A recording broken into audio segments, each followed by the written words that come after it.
Good morning, fellow orchid lovers. It's Danielle here with a promised unpotting video. I know it's been a while since this has been requested by my subscribers, and I apologize for the delay. I was waiting for the orchids to go on sale at my local store. My store that carries Phalaenopsis that I actually feel semi-comfortable purchasing, they're usually over $20 each, and I was waiting for them to go on sale. Typically they'll go down as low as $5 to $6 each, and they haven't yet. So I was waiting, but in the meanwhile, I did go there recently and I saw a few mini Phalaenopsis that I thought were just darling, and I decided to take them home and do my unpotting video on that. And then we've had some really hot weather here lately. Jet. We've had some really hot weather here lately, and one of our air conditioning units decided to no longer play. So she has made her way to the trash, and we had to buy another one because it's been in the high 80s here, and I don't function well in those temperatures due to health conditions. So yeah, we needed to get another unit. And while we were there, I don't know if I mentioned it was Lowe's. It's the only store around here that carries anything other than Phalaenopsis orchids. So I got a Dendrobium, which you can't see, so I'll bring it to you. I got Phalaenopsis Dendrobium. Just cute little nugget. Jet. My dogs are very rambunctious this morning, so I apologize in advance if they make a lot of noise during this video. Since it has been so hot, they really haven't been in the yard very much. Hey, and if they are, they're like passed out like dead dogs because it's so hot. So they have a lot of energy. This is the Cattleya that I got. So I'm going to try to keep them under control while I'm filming. We'll see how that goes. So, there are several different types of media and ways of getting orchids out of said media. I find that some people say when you're taking an orchid out of bark that you should make sure you don't water the plant, but honestly I find that that does a lot of damage to the roots because the roots, when they are dry, have a tendency to hold on to the media. So for me, I find the best thing is to make sure that the orchid is nice and damp. Not like wet, but damp. So I'm going to try to film this so that you can see it. So I'm going to do one that's in bark first, and then I'll move to one that's in moss. Moss, more so than bark, I find you have to have it damp, otherwise it will not come out of its media. There will be little fibers that cling to the roots, and you will have a lot of trouble getting them off. So make sure that absolutely the moss is at least damp. So this one's going to come out of its pot really good. It's very, very loose, as you can see. So I'm just going to pull it out. All right, doggies, chillax. So as you can see, the roots came out pretty well. I can see, which I don't know if you can see, but I can see that there is the original like plug attached to this orchid. So I'm going to try to get some of the bark off so I can show you a little better. So basically I'm just, you know, gently going like this to the roots so that the bark will fall off. And again, if the bark is slightly damp and the roots are slightly damp, they have more of a tendency to let go of the media. I'm sorry, my Doberman is alerting the neighborhood about something. I'm not really sure what. But as you can see, the original plug is left intact. So this is the way that they grow them at the nurseries. There's, you know, what they call a plug, and that's where the seedling goes, and that's what they grow out of. And then when they repot it, they kind of have the tendency to leave the plug there, which I find does rot the roots. So that's the reason why whenever I get a new orchid, I always unpot it and repot it immediately, regardless of what, you know, blooms that it may have, because the blooms will come back, but I don't want the roots to be rotting and me not know about it. So I always unpot an orchid. Actually, I've had these orchids, well, these I've only had for a day, but the Phalaenopsis I've had for a few days because I've been planning this video, and it has really killed me not to unpot them immediately. As soon as they get home, I want to give them their freedom, and I've been holding off so I could show you guys how I do it. So anyways, the plug does usually come off fairly easily. As you can see, it's just like little chunks of whatever this is. So it does come off fairly easily. So you just want to remove, you know, every little bit of media that you can.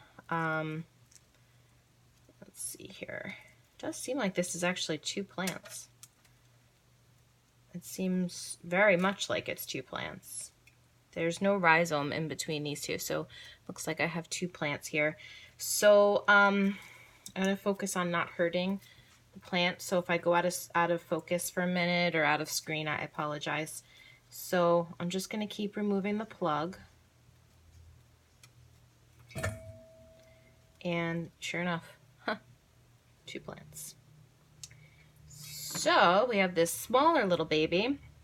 This looks like the newest cane, and she's pretty big. She's good. Her roots seem to be in pretty good shape. I'm feeling them. Most of them feel firm-ish. So, I mean, the water culture that I grow in is going to tell me very quickly if they're good roots or not. So, I'm not really worried about that. So, this little plant has 3 pseudobulbs. As you can see, it's got this little baby here. It's got this slightly bigger one, and now it has this new growth happening here. No signs of a flower spike. This might be too small to flower, not really sure yet. So that's number 1. And then I'll rinse the roots really good and get any and all of this other stuff off. So that's number 1. Now this is the second half of that one.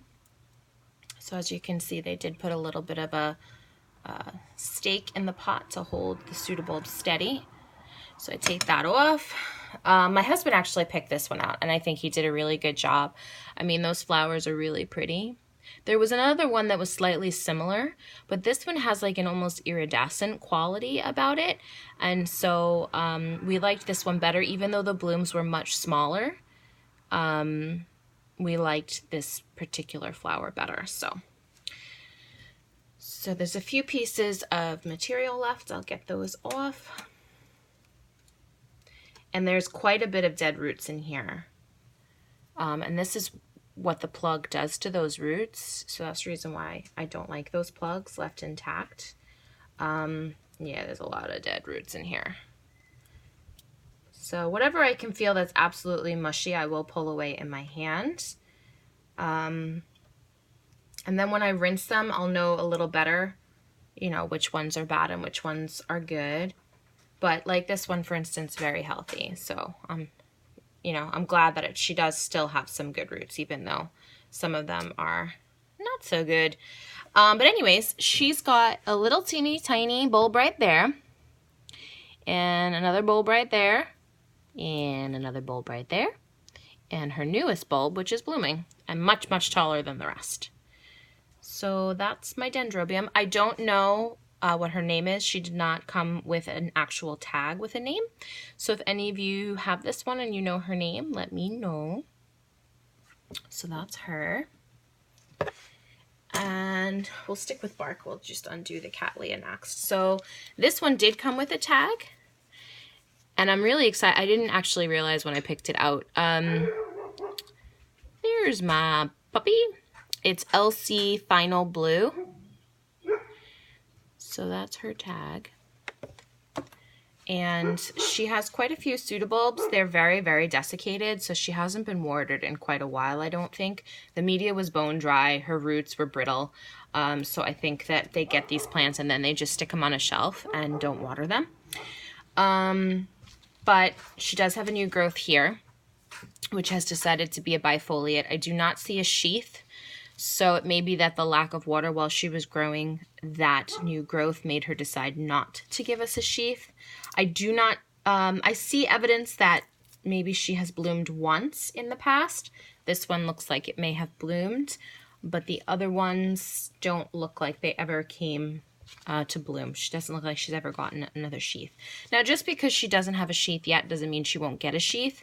And also some Cattleyas don't really get like a large sheath that you would notice. I don't know much about her yet, which I will do research. So we'll just have to see as far as that's concerned. But she does have a nice new growth here. And so the possibility of flowering. So again, I'm just going to bring her over here. I'm going to take her out of her pot. She had styrofoam in the bottom. Okay. I guess because she's to elevate her. I'm not really sure, but just bear with me a moment while I start to get, ooh, her media is really rotty, gross, stinky. Not loving it, but we're giving her her freedom, taking her out of that yucky, disgusting media. So you're gonna find sometimes, I don't know if I'm gonna be able to show you this, but you're gonna find sometimes, there's not enough light, I don't think, that a root will actually like grow into a piece of media. So you may find that you have to actually break the root to get it out of the media. But sometimes, see like that, the bark kind of broke in my hand. So now I can peel it off. Some of the root does get left behind, and that's just the nature of repotting. So if that happens, you know, it's not the end of the world. You want to try to avoid that as much as possible, because if you break every single root, then obviously you're going to have a very compromised root system. But look at that media. Well, you can't really because it's dark. Yuck, gross. Yeah, so I'm just going to keep pulling the media out. She has a fair amount of roots over here, so she has a fair amount of media stuck in among them. So I'm just going to keep going. I think I'm going to run the faucet a little bit. See if I can green up these roots so they'll let go of that media. This is a long trail of yucky, disgusting stuff that was in the middle of the pot, so that I'm just going to pull right off because those are not viable roots. Yeah, so you just keep, you know, like running your fingers over it, loosening up the roots, and eventually, see, this was stuck. But because I'm running the water over it, it's just coming right off. You know, be gentle. You just pull gently, gently, gently, and another piece right off. So it's not something that you... I mean, I've unpotted a plant before, and it took me over an hour to unpot it. So I like to keep the roots as intact as possible. I try not to be too rough with them. Some plants don't like their roots disturbed, and they will take extreme exception to it. So I just try to be as gentle as possible. And the good thing about a Cattleya, there's not a crown, you know, so if you get water, you know, in amongst all of their leaves and stuff, it's not the end of the world. Unlike a Phalaenopsis that you really have to be careful that you're not getting water in the crown. That's happened to me before, and I'm like, oh no. So, yeah, so you just keep working it until you think that you got all the chunks of bark off. And then what you're left with, let's see, 2 more chunks right here. Sorry, I know this video is not like thrilling, but it was a request, so if you didn't request it and you find it boring, please don't feel like you have to watch it. But yeah, so I feel like I got most, if not all, of the bark out, and as you can see, the roots have really greened up, and so we're able to get a little bit better look at her. She does have some roots that I do need to remove. So she has a little pseudobulb here, and then she grew this one, and this one, and this one's a leafless one. So she's got a fair amount of canes, pseudobulbs, I mean, because she's a Cattleya, not a Dendrobium. And this one's pretty plump, but as you can see, the other ones have kind of desiccated a little bit. So she's probably extremely dehydrated. So I'm just going to have to focus on hydrating her. But yeah, that's how I unpot my Cattleyas that are in bark. So now we're going to move on to a Phalaenopsis that's in sphagnum moss. So I find that you don't want your Phalaenopsis, the sphagnum moss, to be like completely soaked, but you do want it to be quite damp because it will cling to the roots. So this is one that I got. The reason why I got her is because around the edges of her leaves, she has like this white patterning that's really cute. And I don't know if you're going to be able to see it. I'm going to try to bring it in and maybe try to focus on it. No, my hands are shaking too bad. I'm sorry. But the lip is so cool. It almost looks like, I don't know, like a leopard or something. It's got spots and stripes, and it's just really cool. So I decided to take her, and she was cheap. She was only like $7. So let's take the littles. So they usually come in these little plastic containers, and that's filled with, actually it looks like rock wool. It doesn't even look like moss, which is better because that does, in my opinion, come off a little easier than moss. So they're usually pretty packed in here. Like the roots are, as you can see, they're pretty packed. She's due for a repot. So one of the benefits of getting it nice and damp is the roots are more pliable when they're damp than when they're, if these roots are not wet, they have a tendency to break instead of, you know, kind of be a little more malleable. So basically what you do is you just find the bottom and you kind of squeeze. And that's just to make sure that if the roots are holding on to the plastic, they let go. So you just kind of squeeze and then voila. She comes right out. Now she has a root through the bottom that's actually dead. So I'm just going to pull it off. And there you have it. So pretty significant roots, pretty healthy roots actually. The tops are a little burnt, you know, from the dreaded ice cubes, but for the most part she's pretty good. So with rock wool, it's just basically like strips of material that they wrap her in. So you can just kind of grab and pull and chunks of it are gonna come off. So that's what I'm gonna do. I'm just gonna start taking it apart. And, you know, you can see some of these roots are kind of mushy, squishy coming off. But for the most part, it does look like her roots are in pretty decent shape. So it looks like they cut one of the flower spikes. And I don't know if it's because it was dropping its blooms and they wanted to extend her purchasability. But they did cut one of her flower spikes, it looks like. So just give me a second, sorry. There we go.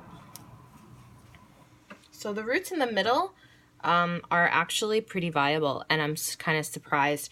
It's the thing about rock wool, I think, that is beneficial as opposed to moss. The moss has a tendency to compact and suffocate, whereas this stuff, it's like kind of almost like a sponge, so it doesn't really compact until it's really, really, really old. So the roots don't have a tendency to suffocate as readily in that product as they do in moss. So I'm actually kind of happy that she's in rock wool instead of moss. And there you go. Pretty good, huh? I mean, it came out really, really well. There are still little bits of rock wool clinging to the roots, but I can rinse those off. They will just come right off. Her root system does seem pretty healthy, so that's great. So we have a cute little Phalaenopsis to add to our collection. She still has a few buds coming, so we should have a few more flowers. So she should be with us for quite a while. And as you know, I usually name my Phalaenopsis, so I'm going to come up with a name with her. If you have any suggestions, you can certainly let me know. I am open to suggestions. Pretty much all my nieces have already plants named after them. That's what I was doing for a while. First I was doing Disney princesses because I'm a Disney freak, and then I was doing my nieces' names, and then my best friends, their children's names and stuff like that. I actually also named one of them after my my friend's son because he was very offended that he was not included. I really didn't think that a boy would want a flower named after him, but he does. So he also is up there in my collection. So if you think of any names, because I've kind of run out, you know, let me know. I know it's really hard to see her because she's very blurry because I'm shaking and the camera is not in my hand, and so it's hard to focus. But she's really pretty. So that's her. And now we have one more. Try to make this nice and quick because I'm sure that you're tired of seeing me unpot orchids. This one we got, and you're not going to be able to see it. I mean, she doesn't even look like herself. She looks green right now, and she's not. She's like a really pretty, I mean, the back of her flowers are green and her buds are green, but she's really pretty pale yellow. And the reason why we got her is all over every single petal are like, it's like glitter. She sparkles. She's gorgeous. I was like, ooh, you're coming home with me. So I know you can't see that. Even in the best of light, it's hard to have our viewers see the sparkles. So I know you can't see that, but take my word for it, it's there, and she's really pretty. She has 2 really healthy spikes too, and some buds to come. I did a video on what type of orchid you want to purchase when you're gonna buy an orchid, and if there's several of the same type there, you want to purchase an orchid that the spike still has buds. If you purchase an orchid that's already completely in bloom, it may be that she's been in bloom for quite some time and you may only have a week or 2 of those blooms left when you get her home. But if you purchase an orchid that still has buds left, it means that these flowers have only been open for a limited amount of time. And usually if you can keep a Phalaenopsis happy, they will keep their blooms for 3 months, sometimes 4 months. So that's why you want to get the ones with the buds left. So you'll have several months of blooms left. So just a little tip from me to you. So we're going to take our little spikes out. Oh, and I wanted to share with you as well, when you buy an orchid at your local supermarket, be careful, because I saw this gorgeous, gorgeous Phalaenopsis at my supermarket. It was the wildest, coolest looking blooms I've ever seen. And I was like, okay, $20 or not, I'm going to buy that. And then I looked at it closer and it had a terminal spike, which is a spike coming right out of the crown of the plant. And so I didn't buy it. But if I didn't know any better, I would have purchased it. And when a Phalaenopsis puts out a terminal spike, it's usually the sign of death. And therefore, you don't want that. So just another tip from me to you, be careful. Look at that spike and where it's coming from. If it's coming from the crown, might be an indication that that orchid is not long for this world. Okay, so again, plastic container that it comes in. The ones that are in bark are usually in a stiff plastic. The ones that are in moss are usually in a tight plastic. And I can tell you right now, this media has broken down and is really bad for this orchid at this point. So she does have some roots running along the bottom.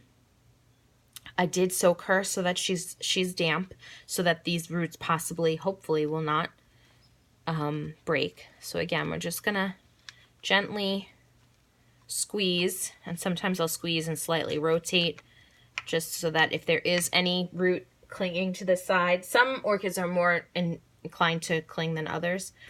But yeah, so you just gently do that and then you pull, and there you have it. So again, this is moss, and when it's damp, it just comes away like that.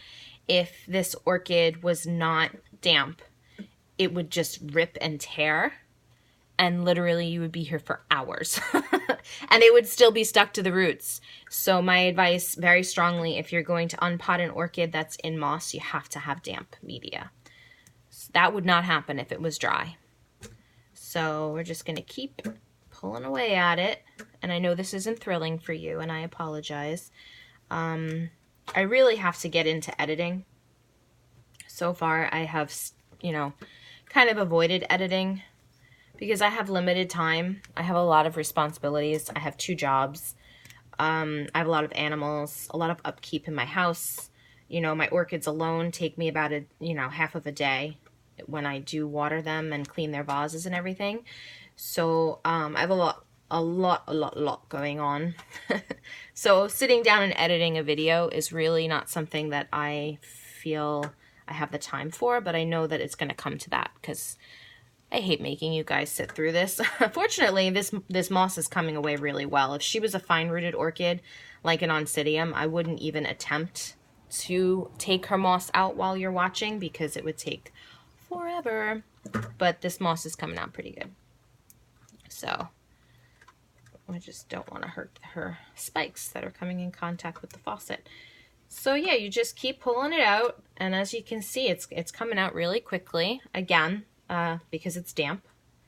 The roots on the top of the media are in poor shape, because obviously the ice cubes are not the right idea for orchids. But yeah, so you just keep taking it out, and pretty much at this point, the bulk of it's gone. There's a little bit left on the roots, if you can see that, which I can pull off with my hand, but honestly, rinsing it under the water is going to take care of that. Yeah, so she has her freedom. She is now breathing well, no suffocation. The roots seem to be in pretty good shape. Time will tell. These roots are obviously a paler color because they've never photosynthesized. They were, you know, deep in the moss, and so they're not green. But they will turn green actually, because I grow hydroponically, as you know, and so they will get sunlight.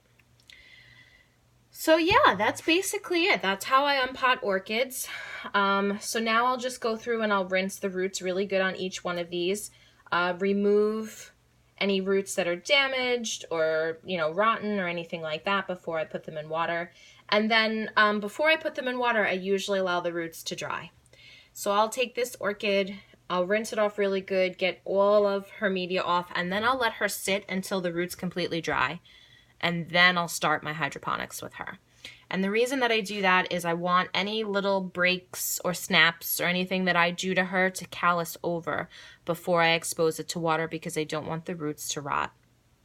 So that's another tip about hydroponics specifically. I do allow the roots to just kind of heal a little bit before I stick them in water. Yeah, so again, this is another one that I'm going to need to name. I don't know why I don't name my Cattleyas and my Dendrobiums and all that, and my Miltonias and my Tolumnias, and I only name my Phalaenopsis. I don't know why. But yeah, I'm going to need a name for her too. So if you have any suggestions, you know, let me know. I know it's really hard, again, for you to see. Let me see if I can focus, because she's so pretty. I really want you to be able to see her. No, it's too much backlighting. I don't really have great light here by my sink, especially because it's a little overcast. But if you think of a name for her, let me know. And I hope you're all doing well. I am going to try to do another video update soon. I have quite a few things going on with my collection. Some of my spikes are starting to get buds. I also have a few more orchids with surprise spikes that I want to share with you. My rescue Miltoniopsis that got the bud is starting to open. So once that's open, I want to share that with you. And one of my Cattleyas is actually in sheath. So I want to share that with you as well. So hopefully soon I'll be able to make another video. We had a bunch of people quit at my job. So I am covering a lot of hours, so I don't have as much time to film this month as I would like, and so I apologize in advance for that. But I will try to still keep in touch with you guys and answer any questions that you may have. If you have video suggestions or anything like that, please do let me know. I do write them down and keep them in mind and try to fulfill all of your requests. I appreciate you guys watching. 4,000 subscribers and counting. Wow. I reached 100 subscribers when I first started this process, and I was like, wow, 100 people want to listen to what I have to say. And now I'm at over 4,000, and I am so grateful and humbled by that. So as my subscribers, if there's anything that you want to see or any requests that you have, certainly let me know. I would love to share with you guys whatever it is that you want to see, because clearly you do want to see stuff. So thank you again, and I hope you're all having a lovely day, and I will talk to you all next time.